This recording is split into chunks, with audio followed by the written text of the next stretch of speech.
महत्वाची बातमी आहे बुलेटिन मध्ये। राज्यातल्या शाळांमध्ये आता 5 दिवसांचा आठवडा। शिक्षण मंत्री विनोद तावडेंनी ही घोषणा केलेली आहे। अभ्यासाचा ताण कमी करण्यासाठी घोषणा करण्यात आलेली आहे।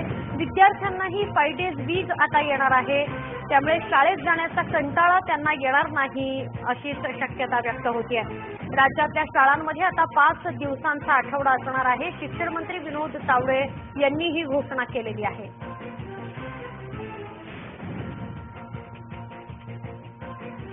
आठवडा सहज संपून जाईल, 5 दिवसांमध्ये अभ्यास केला जाईल, शनिवार रविवार शाळा बंद राहील अशी घोषणा विनोद तावडेंनी केली आहे।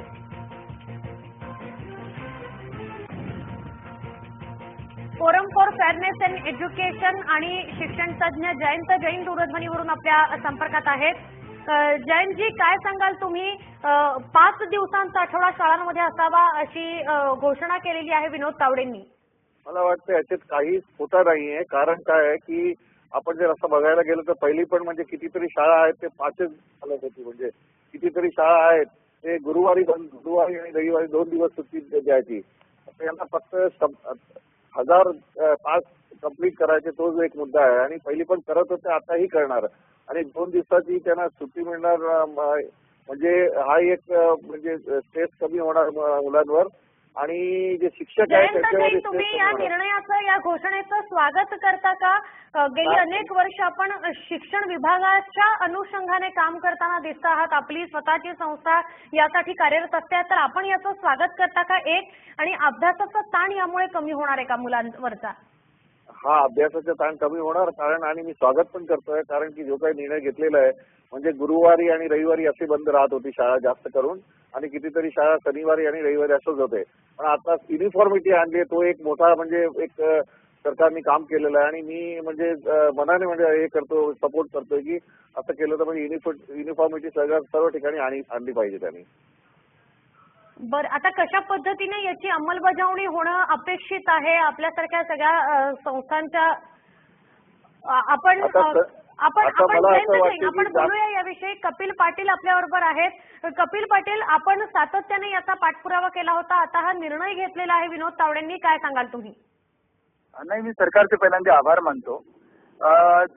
2011 मध्येच एक निर्णय झाला होता आणि आरटी मध्ये जी तरतुदी ती स्पष्ट होती की त्यानुसार 5 दिवसांचा आठवड्याची शाळा चालवायला कोणतीही अडचण नव्हती। मात्र अलीकडे ती कॉन्व्हेंट शाळा ज्या 5 दिवसाची चालायच्या त्यांना सुद्धा 6 दिवसाचा आग्रह धरल्यामुळे मी पुन्हा एकदा तो प्रश्न उपस्थित केला आणि त्यांना सांगितलं की सगळ्यांनाच याची मुभा दिली पाहिजे की सतत 6 दिवस मुलांनी शाळेत जाण्यापेक्षा शनिवार रविवार त्यांना उसंत मिळाली पाहिजे, अन्य छंदांमध्ये त्यांनी लक्ष घातलं पाहिजे, खेळामध्ये लक्ष घातलं पाहिजे। आणि म्हणून रोज एक पिरियड जास्त घेऊन शनिवार रविवार आपल्याला रजा घेता येऊ शकते। आणि त्या तरतुदीकडे लक्ष वेधल्यामुळे माननीय सचिवांनी आज तसे आदेश काढले आणि 5 दिवसाची आठवड्याची शाळा करायला त्यांनी परवानगी दिलेली आहे। आणि पण विनोद तावडेंचं असं म्हणणं आहे की आपण प्रसिद्धीसाठी हा सगळा खटाटोप करताय, आपण याचा पाठपुरावा केला असं आपण जे म्हणताय ते सगळं प्रसिद्धीसाठीचा खटाटोप आहे। नाही, शासनाने पत्र माझ्याच पत्रावर दिलंय, त्याला मी काय करू? प्रसिद्धीसाठी काहीच गेलेलो नाहीये। हे झालं पाहिजे की नाही? ठीक आहे, कपिल पाटील प्रसिद्धी करत असेल, पण मुलांना ताण कमी होत असेल तर काय वाईट आहे त्याच्यामध्ये? मुलांना रोज 6 दिवस शाळेत जाण्यापेक्षा शनिवारवर त्यांना सुट्टी मिळाली तर त्यात वाईट काय? बरं, सरकारकडे याचं श्रेय जात असेल, विनोद तावडेंकडे याचं श्रेय जात असेल तर मी त्यांचा आभार मानतो ना, त्यांचे आभार मानतो। आणि त्यांनी मलाच पत्राची प्रत पाठवलेली आहे की याचा पाठपुरावा पत्र माझंच आहे ना ते, त्यामुळे मी त्यांना आभारी मानतो, त्यांचं श्रेय त्यांना देऊन टाकतो, काही बिघडत नाही। जे पत्र होतं या संदर्भातलं की 5 दिवसांचा आठवडा असावा, त्यावर त्यांनी हा निर्णय घेतलाय आणि तसं उत्तर देखील त्यांनी आपल्याला दिलं असं म्हणायचं आपल्याला। मी तुमच्याकडे कॉपी पाठवली जी तुम्ही बातमी कपिल पाटील, आपण असेच दूरध्वनीवरून संपर्कात राहा। विनोद तावडे सुद्धा आपल्या संपर्कात आलेले आहेत। विनोद तावडे, एकतर सगळ्यात आधी सगळेजण अभिनंदन करतायत या निर्णयाचं, मात्र कपिल पाटील म्हणतायत की आपण त्यांनी जे पत्र पाठवले होतं त्यालाच उत्तर म्हणून हा निर्णय घेतलाय। आता यात कसलं अभिनंदन? माझं पण करायची गरज नाही आणि कपिल पाटलांचंही करायची गरज नाही। 2011चा नियम आहे तो पुढे चालू आहे आणि एका लोकप्रतिनिधीने पत्र पाठवलं तर त्याला सरकार उत्तर देतं की हा जुना नियम असा असा पुढे चालू आहे।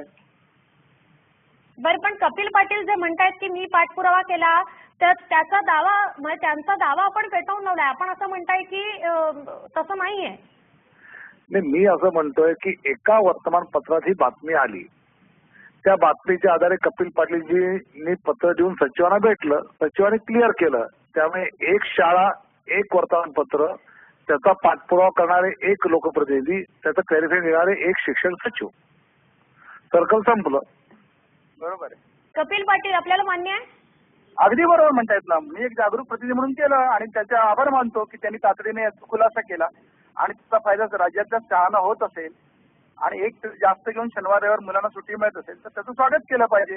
त्यामुळे याच्यात गोंधळही नाही आणि वाईट वाटूनही घेण्याचं कारण नाही. नक्की. विनोद तावडे, मात्र आपण असं म्हणालात की प्रसिद्धीसाठी खटाटोप करतायत कपिल पाटील.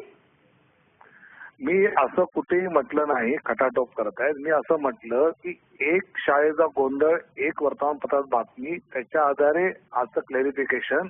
यामध्ये विनोद तावडेंना श्रेय द्यायची गरज नाही का कपिल पाटीलला श्रेय द्यायची गरज नाही. हा जुनाच निर्णय आहे. असेल तर तो दर्डा साहेबांनी घेतलेला त्यावेळेचा. बरं, कपिल पाटील आपल्याला हे मान्य आहे? अगदी बिलकुल. कारण दर्डा साहेबांनी त्यावेळेला निर्णय घेतला होता. विधान परिषदेमध्ये मी 93ची सूचना दिली होती. त्याच्यावर निवेदन करताना दर्डा साहेबांनी जो निर्णय घेतला तोच हा GR आहे. 29 एप्रिल 2011 रोजी विधान परिषदेत त्यांनी केलेले हे निवेदन आहे आणि ती निवेदनाची प्रत रेकॉर्डवरती आहे आणि तोच निर्णय फक्त अंमलात येत नव्हता. तो मी फक्त आग्रह धरला. शासनाने तो मान्य केला. याबद्दल मी शासनाचे शतशः आभार मानतो. त्याबद्दल मला काही श्रेय मिळावं असं नाही. मुलांना सुटका झाली पाहिजे एवढंच माझं म्हणणं आहे. कपिल पाटील, धन्यवाद. आपण जय महाराष्ट्राशी बोललात त्याबद्दल. विनोद तावडे, अनेक शिक्षण संस्थांमधून सुद्धा आणि अनेक नागरिकांमधून सुद्धा प्रतिक्रिया येत आहेत आणि त्यांनी आपल्या या निर्णयाचं स्वागत केलेलं आहे. धन्यवाद. आपण देखील जय महाराष्ट्राशी बोललात त्याबद्दल.